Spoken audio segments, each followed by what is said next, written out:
What do you call a millionaire athlete 5 years out of the league? Often broke. Now, if they can't build and keep wealth, how can you expect to? It's hard enough for most of us to become millionaires. But what might shock you is how easy it is to become broke after being one. Just look at many of our favorite and legendary sports figures.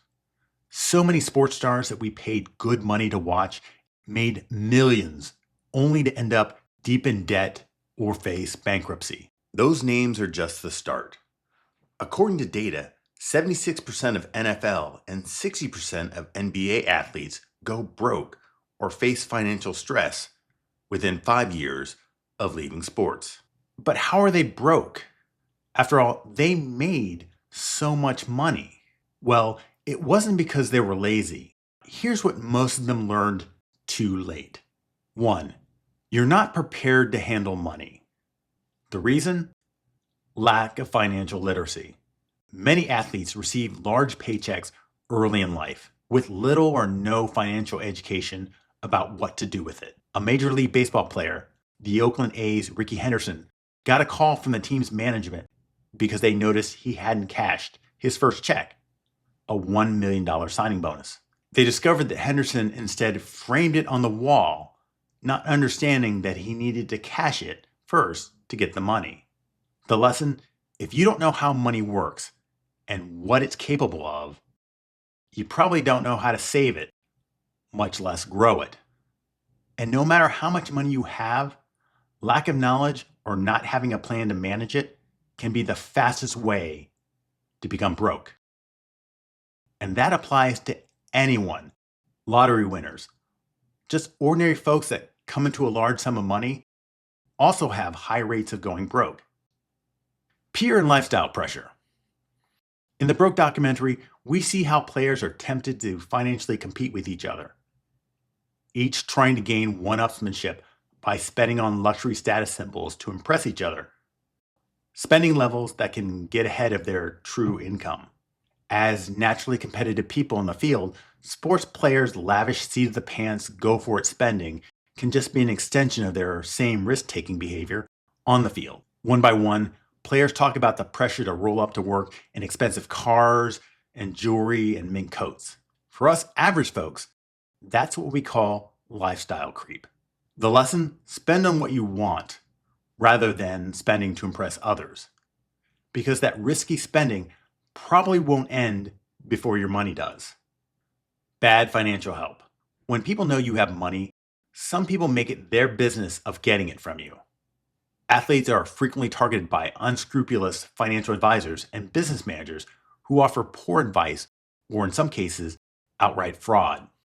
A report by CNBC found that up to 35% of athletes experience some form of fraud, mismanagement, or embezzlement over the course of their careers. Cash draining purchases. While shady advisors can make bad choices, so can athletes.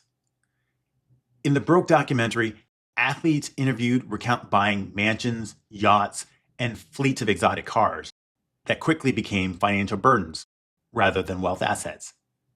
And literally, some of those purchases came back to bite them. Case in point, boxer Mike Tyson bought white tigers, a costly purchase estimated between $100,000 and $250,000. One tiger bit someone, and he was sued, which led to a $250,000 settlement. Bad business ventures. People and friends are constantly pitching ideas that they claim will make the athlete rich, asking them to invest in projects like car washes, record studios, and restaurants. Some go well, but some end up being money pits. While the right investment could be lucrative, for many, simply investing in a mutual fund would have been easier and less risky. With a bland mutual fund, a player, say $11 million, could easily turn into $22 million in just 7 to 10 years. Taxes. Don't forget about them, but many sports players and celebrities do. Most of us who work for employers and get W-2s have our taxes taken out automatically with each paycheck. Sports players can have income from sources like sponsorships, autograph signings, where taxes aren't taken out. And players may not be ready for that.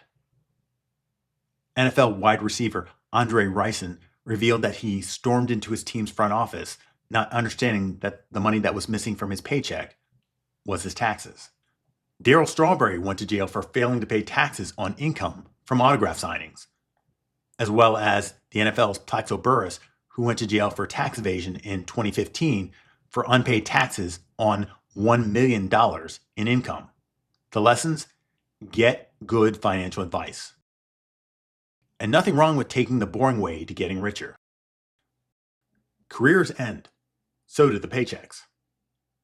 According to the NFL Players Association, the average NFL career lasts only 3.3 years, while NBA careers average around 4.5 years. Even Major League Baseball players only play for about 5.6 years. Instead of saving aggressively in that short timeline, some athletes spend at a level where they're essentially living paycheck to paycheck with no margin for savings. That's a problem. But the bigger problem is that in some cases, like the NFL, players only get paid weekly and only during the active season. Plus, the NFL contracts aren't guaranteed, just a signing bonus. So, income they depend on for today and their future can go away anytime if they get injured or can't work. The lesson: their career of 3 years is an extremely short version of most of ours. But the need is the same. We need to save aggressively while we're working to be ready for the time where we won't be working.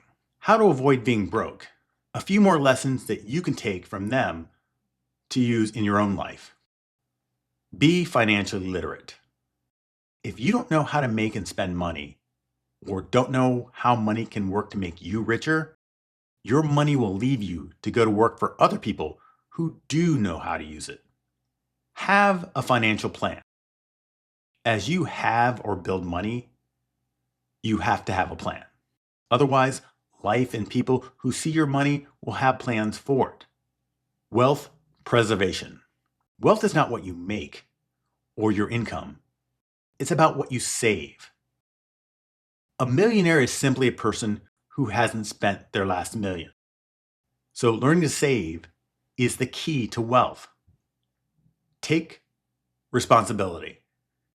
Even if it's not day to day, at some level, you're going to have to take some degree of responsibility and oversight for your money. That's because nobody cares about protecting it more than you do. Athletes and rock stars have been shocked to find out that their trusted manager, friend, parent, or brother stole funds or mismanaged their money. And you don't have to know everything about your finances, but you have to be involved enough to catch any major mismanagement early. As Oprah Winfrey once suggested, be the one that signs the checks.